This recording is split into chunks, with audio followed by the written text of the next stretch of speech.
Here with Hillary Clinton, who, of course, is also a former First Lady. And as I was discussing with Anita McBride before, there is a First Ladies Club, if you will, and you got to know Nancy Reagan that way. I did, starting when my husband was governor of Arkansas, and we would go every year to the White House for the annual governor's dinner, and that's how I met both President and Mrs. Reagan.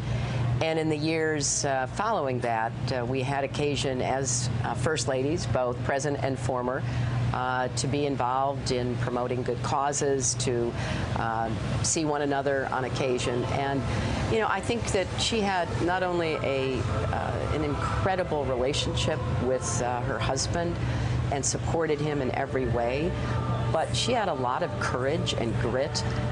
Her grace and strength after the attempted assassination was extraordinary. And the work that she did in later years on Alzheimer's, standing up for research and pushing the agenda forward, is something that I deeply respect. And in fact, she went against orthodoxy at the time and against the current president, Republican President George W. Bush.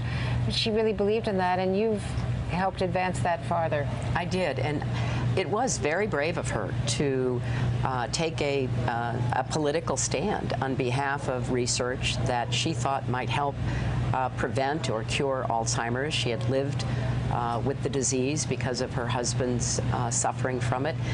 And I thought her voice really added to what President Reagan had done, because, you know, the dispute was over embryonic stem cell research. And when President Reagan was president, he had a panel of experts look at this, and they concluded that there was a role for that.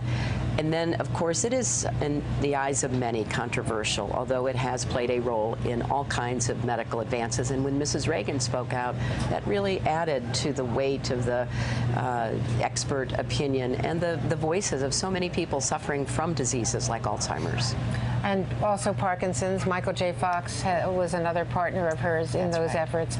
Certainly our friend Maria Shriver, whose father, Sarge Shriver, suffered from the disease. We talked to Chris Matthews about his mother, and that's how he got to know Nancy Reagan. They used to lunch and have dinner out here, but it was always on that around that issue. That's right. And, you know, the last time I saw her, she was still, you know, very, in her elegant, soft-spoken way, determined to promote the research that was needed. And I really was grateful for that. You know, obviously, everywhere I go around the country, I meet people talking to me about Alzheimer's and about what their experiences have been. And it's going to be a bigger and bigger challenge. And I think her contributions to this fight will be long remembered.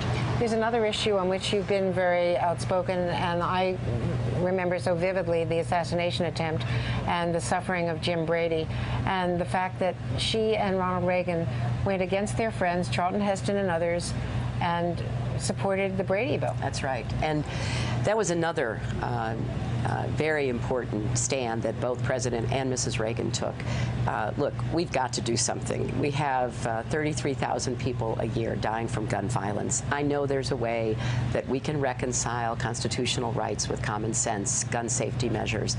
And the fact that both she and President Reagan were clear about that. And when something happens to you, like a good dear friend, Jim Brady, being, you know, shot and suffering, your husband having Alzheimer's, it can't help but change your perspective. And I wish more people would pay attention to those who've gone through these issues. The other point I wanted to make, too, is it may be hard for your viewers to remember how difficult it was for people to talk about HIV/AIDS back in the 1980s.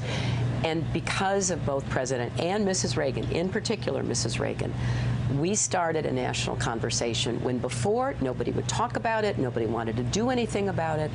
And, you know, that too is something that I really appreciate with her very effective, low-key advocacy, but it penetrated the public conscience, and people began to say, hey, we have to do something about this too.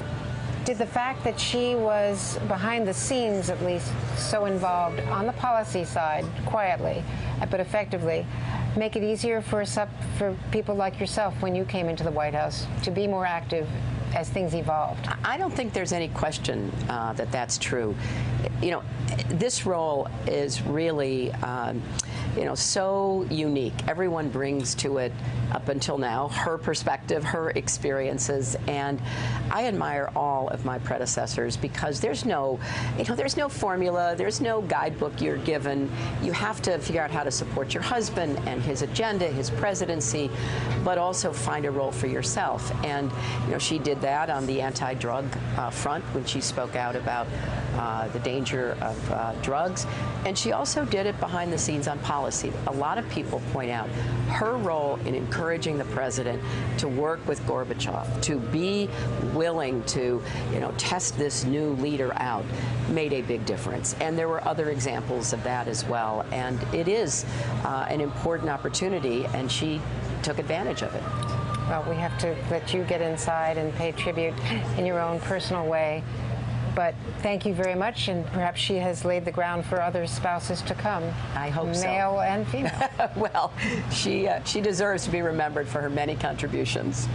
Thank you so much. Thank you, Andy. Hey there, I'm Chris Hayes from MSNBC. Thanks for watching MSNBC on YouTube. If you want to keep up to date with the videos we're putting out, you can click subscribe just below me, or click over on this list to see lots of other great videos.